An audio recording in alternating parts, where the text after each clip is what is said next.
What's up, everybody? Friday, August 17th. I could not make a video yesterday because I was taking my son to college. Yeah, out in Colorado. Love Colorado.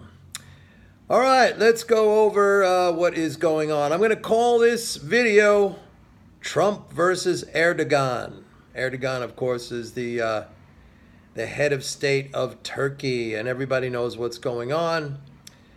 Turkey is holding an American priest, an American pastor. Trump wants that guy released. So, as is the case, the policy that has been put into action many times against many countries right now, that has been sanctions. Sanctions, sanctions, sanctions.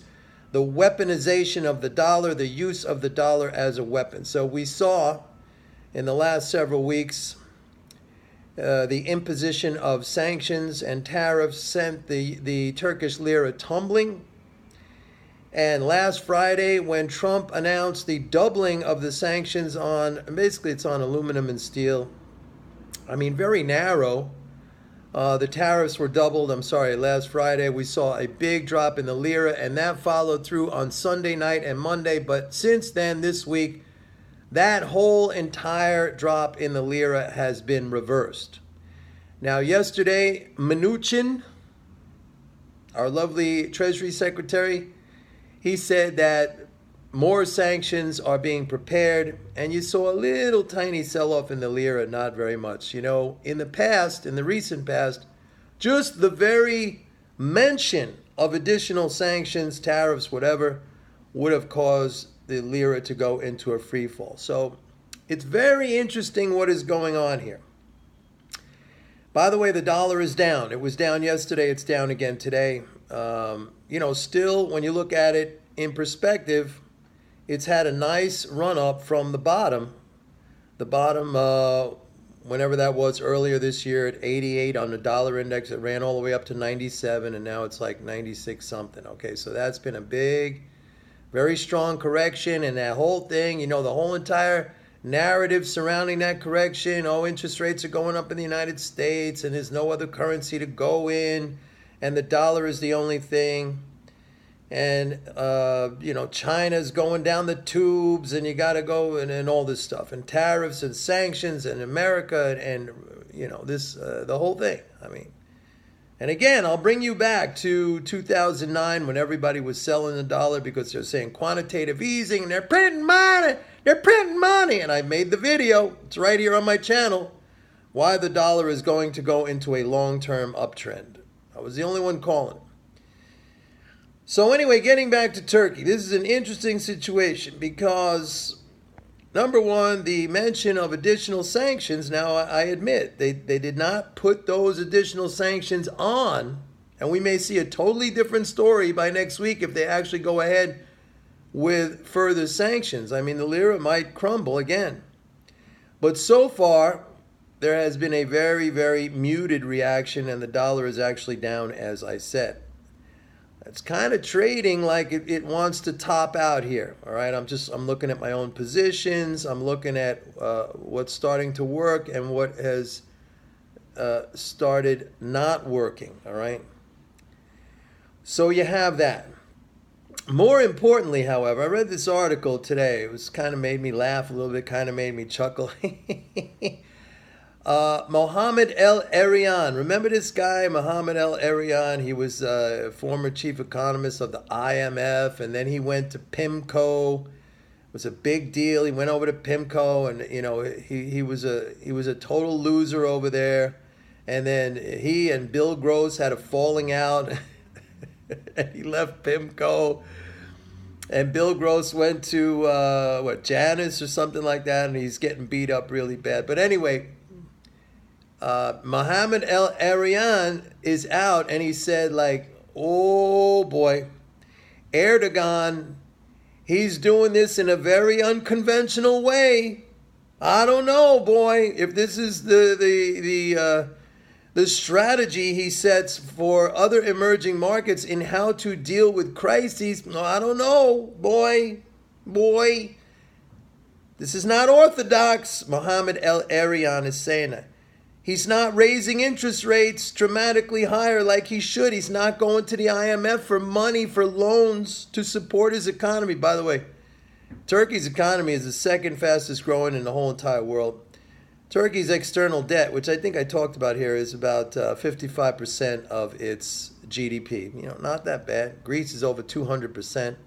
Spain is well over 100%, probably 150%. So, oh boy, Turkey is going down the wrong path here. It's not the conventional path. He's not jacking up interest rates. He's not crawling to the IMF and begging for loans. Oh boy. Now let me propose this to you. What if, by some crazy happenstance, what if it works out? What if he doesn't go to the IMF begging on his knees where he has to submit to conditions of these idiots over there at the IMF who have destroyed nations with their austerity and their draconian measures? What if, just think about this for a second, folks. Think about it. I'm posing a what if. What if it works? You have Turkish banks right now increasing credit. And I'm sure, you know what, that came down from the top, from Mr. Erdogan himself. So you could almost think of that as a form of fiscal stimulus. What if he takes more or less an MMT approach? Now, I think this guy understands MMT because early on, months ago, he was saying, hey, you know, all these interest rate hikes by the central bank, that's causing inflation. That's the thing that's causing inflation. And he's right. It's well documented that inflation follows rates. That's why we had no inflation when the Fed took rates down to zero. That's why there's no inflation in the Eurozone with the ECB at zero. That's why there's no inflation in Japan with the Bank of Japan at negative rates. It's a tax. It takes money out. I think this guy understands MMT. But Mohammed El-Erian, he is worried. He is nervous. He's saying, you can't do this. Tayyip, whatever his name is, Erdogan, Recep Erdogan, you can't do this. You have to go to the IMF and begging on your knees. You got to do that. You got to jack up interest rates like Argentina to 30, 40, 50%. You can't do this. You can't. I'm Mohammed El-Erian. I was the chief economist of the IMF. Anyway, people. What if this works? What if this works? What about sanctions after this? You know what happens? They have been neutralized. They have zero effect. If Turkey sets a new standard, because by the way, I happen to be one who believes that the Mohammed El-Erian way of dealing with these crises just makes the crises worse. Every time these countries go to the IMF, it just makes it worse. So when this guy's saying, hey, Erdogan, you're doing it wrong, I got a sneaking suspicion that Erdogan's doing it right. And if Turkey pulls out of this, and maybe that's why the lira hasn't plummeted with the announcement of, or the threats of new sanctions. If Turkey does it right, if they have found not a new way, but the way to deal with this kind of weaponization, these attacks, this economic warfare, then it's done. It is done. The power of the U.S. to impose its will via the dollar as a weapon will have been taken away, at least for any country that follows Erdogan's prescriptions. Think about that. Wow. All right, there's more. By the way, I sent out an email to MMT Trader subscribers talking about the gold situation. What's going on there? Why is it down so much? What is going on there? I have some insight on that. If you want that email and others, I sent out a bunch of them today. Go to my website, pitbulleconomics.com. Sign up for a 30-day free trial of MMT Trader. Remember, the subscription price is going up to $195 a month starting September 1st. You could still buy in at $145.